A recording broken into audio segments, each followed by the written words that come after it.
Operation टायगरचं नाव ऐकून आता कंटाळा आलाय. तुम्ही त्याचं नाव तरी बदला. हे विधान काही दिवसांपूर्वी नागेश पाटील अष्टीकरांनी माध्यमांशी बोलताना केलं. विशेष म्हणजे त्याच नागेश पाटील अष्टीकर यांचे पुत्र कृष्णा पाटील अष्टीकर हे सध्या नांदेडच्या विधान परिषदेच्या मतदारसंघातून शिवसेना ठाकरे गटाचे उमेदवार आहेत. म्हणजे आपण कुठेही जाणार नाही असं म्हणत माध्यमांशी बोलणाऱ्या नागेश पाटील अष्टीकरांनी बुधवारी दिल्लीला रवाना झालेल्या 6 खासदारांमध्ये त्यांचाही समावेश होता. हे विसरून चालणार नाही. आता नांदेड विधान परिषदेची निवडणूक पार पडते 18 जून रोजी. अशात काँग्रेस, ठाकरे गट आणि महाविकास आघाडीचे स्थानिक नेते आणि कार्यकर्ते जे काय सध्या सुरू आहे त्यामध्ये कोणती भूमिका घेतात याकडे लक्ष लागले. कारण जाणार नाही म्हणणाऱ्या नागेश पाटील अष्टीकरांनी शिवसेनेकडे आपला मोर्चा वळवला. विशेष म्हणजे नांदेड म्हणल्यानंतर नाव येतं ते माजी मुख्यमंत्री अशोक चव्हाणांचं. त्यांनी भाजपमध्ये प्रवेश केला. ते केल्यानंतर त्यांचा भाजपमधील वाढता हस्तक्षेपामुळे तिथल्या स्थानिक कार्यकर्ते आणि पदाधिकारी नाराज आहेत. ही नाराजी अजून कायम असेल तर तिचा फायदा कृष्णा पाटील अष्टीकर यांना होऊ शकतो का, हा मोठा प्रश्न आहे. दुसरीकडे महायुतीकडे संख्याबळ आहे, सत्तेची ताकद आहे. मग शेवटच्या क्षणी समीकरण बदलण्याची शक्यता नाकारता येत नाही. मग आता नागेश पाटील अष्टीकर नेमके कोण आहे, त्यांची राजकीय कारकीर्द कशी राहिली आहे, त्यांनी बंड केल्यानंतर त्यांच्या मुलाची आमदारकी अडचणीत आली आहे का, चला बोलूयात. नमस्कार, मी संजना. कटुकटमध्ये आपलं स्वागत. नेमकं काय झालंय ते सांगते. खासदार नागेश पाटील अष्टीकर जे हिंगोलीचे खासदार आहेत ते शिवसेनेच्या ज्या 6 खासदारांनी बंड केले या बंडात सहभागी आहेत हे आता स्पष्ट झालंय. आणि त्यांचे पुत्र कृष्णा पाटील अष्टीकर हे ठाकरे गटाकडून नांदेड विधान परिषदेची निवडणूक लढवत आहेत. निवडणुका सुरू आहेत सध्या.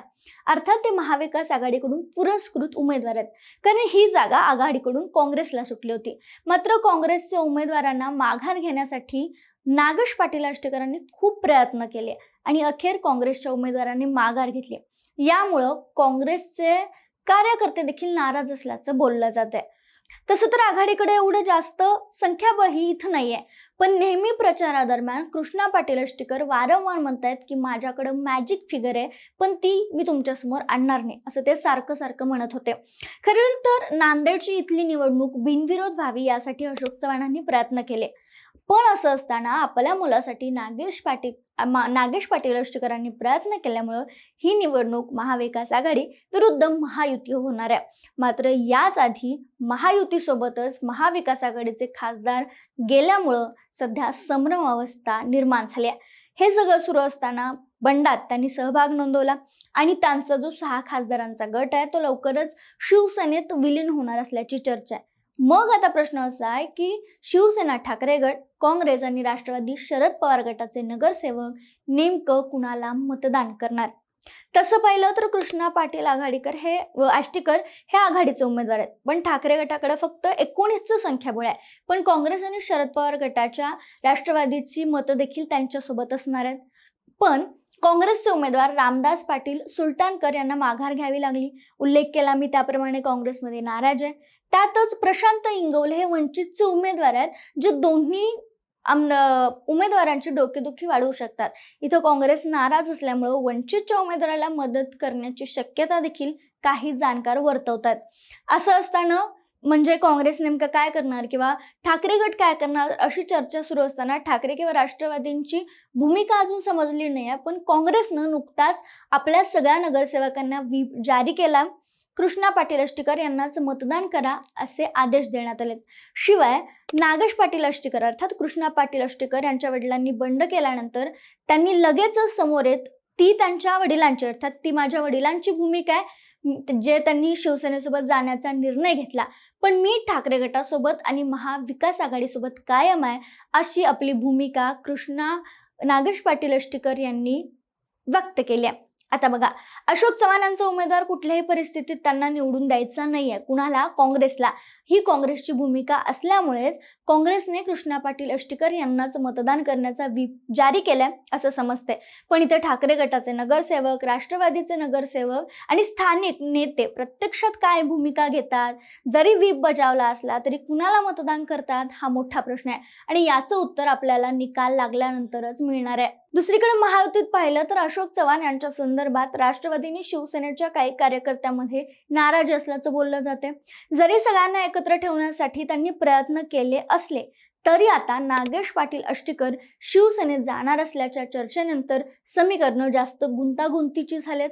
त्यामुळे नगरसेवकांना सहलीला पाठवणं, त्यांची काळजी घेणं, त्यांच्यासाठी खर्च करणं, हे सगळे प्रयत्न अशोक चव्हाणांनी केलेत. अशोक चव्हाण सांगतायत, दावा करतायत की बहुमत आमच्याकडे आणि आमचाच उमेदवार निवडून येणार, अर्थात त्यांच्या जवळचे राजूरकरच निवडून येतील असा दावा ते करतायत. पण लक्षात घ्या की या सगळ्या समीकरणामुळं कृष्णा पाटील आष्टीकर अडचणीत आलेत का असा सवाल उपस्थित केला जातोय. पण निवडणुकीपूर्वी त्यांनी सगळं नियोजन केलंय आणि त्यांचा मुलगा निवडून येण्याची देखील शक्यता आहे असं देखील काही जाणकार किंवा तिथले स्थानिक लोक सांगतायत. कारण कृष्णा पाटील आष्टीकर देखील वारंवार दावा करतायत की माझ्याकडे मॅजिक फिगर आहे. मग ती खरंच मॅजिक फिगर आहे का? किंवा आता नागेश पाटील आष्टीकरांनी शिवसेनेत प्रवेश करणार हे फिक्स झाले. महायुतीत राष्ट्रवादी आणि शिवसेना अशोक चव्हाणांवर नाराज आहे. जरी त्यांनी खूप सहलीला पाठवलं असेल उमेदवारांना किंवा मनधरणी करण्याचा सगळे प्रयत्न केले असले तरी शेवटच्या क्षणी काय होईल सांगता येत नाही. मग जे राष्ट्रवादी आणि शिवसेनेचे उमेदवार नाराज आहेत ते कुणाला मतदान करणार? कारण आता तर नागेश पाटील आष्टीकर हे शिंदेच्या शिवसेनेत आल्याचं चित्र आहे. मग तिथं काय होऊ शकतं? अशोक चव्हाणांना याचा धक्का बसेल का? हा एक मोठा प्रश्न आहे. आणि या सगळ्याच्या मध्यस्थाली आलेले नागेश पाटील आष्टीकर यांची राजकीय कारकीर्द काय आहे हे आपण समजून घेऊयात. त्यांचं शिक्षण M.Com पर्यंत झाले. ते शिवसेना उद्धव बाळासाहेब ठाकरे पक्षाचे नांदेड जिल्हा प्रमुख राहिलेत. 2014ला ते हदगाव विधानसभा मतदारसंघाचे आमदार म्हणून निवडून आले. यापूर्वी 2005 मध्ये ते मौजे आष्टी ग्रामपंचायतीचे सरपंच म्हणून त्यांनी काम पाहिले. तसेच हदगाव कृषी उत्पन्न बाजार समितीचे माजी सभापती म्हणूनही त्यांनी जबाबदारी सांभाळली. याशिवाय पुणे पणन महासंघाचे संचालक, मराठवाडा विद्यापीठाचे माजी सदस्य, शिवसेना हदगाव तालुका प्रमुख अशी वेगवेगळी पदं त्यांनी भूषवलीत. 2016 पासून ते नांदेड जिल्हा मध्यवर्ती बँकेचे संचालक राहिलेत. मुख्यमंत्री ग्राम सडक योजना, अनुसूचित जाती जमाती या समितीत त्यांनी सदस्य म्हणूनही काम पाहिलंय. आणि आता हा जो मतदारसंघ आहे हिंगोलीचा, तो मतदारसंघ हिंगोली, नांदेड आणि यवतमाळ या 3 जिल्ह्यांमध्ये विभागलाय. हिंगोलीतून ते खासदार म्हणून निवडून आलेत. 2024च्या लोकसभा निवडणुकीत उद्धव ठाकरेंनी नागेश पाटील आष्टीकरांना उमेदवारी दिली. त्या निवडणुकीत त्यांनी शिवसेना शिंदे गटाचे खासदार बाबूराव कदम कोळीकर यांचा पराभव करत लोकसभेत प्रवेश केला होता. ऑपरेशन टायगरच्या चर्चांदरम्यान मी ठाकरेंसोबतच आहे असं ते वारंवार सांगत होते. पण आता त्यांनी बंड केले आणि ते शिंदे गटात जातील अशा चर्चा रंगू लागल्यात. पण मग या सगळ्या समीकरणामुळे एक वेगळंच गणित नांदेड विधान परिषदेत निर्माण झाले असं म्हणायला हरकत नाही. त्यामुळे आता काँग्रेसचे नगरसेवक, ठाकरे गटाचे कार्यकर्ते, स्थानिक नगरसेवक काय भूमिका घेतात याकडे सगळ्यांचं लक्ष लागलेलं आहे. आणि त्यामुळं या सगळ्या राजकीय खेळीचा परिणाम लवकरच निकाल लागल्यानंतर स्पष्ट होणार आहे. पण तुम्हाला काय वाटतं? आष्टीकरांच्या या बंडाचा परिणाम त्यांचे पुत्र कृष्णा पाटील आष्टीकर यांना भोगावा लागू शकतो का? कमेंटमध्ये आम्हाला कळवायला विसरू नका.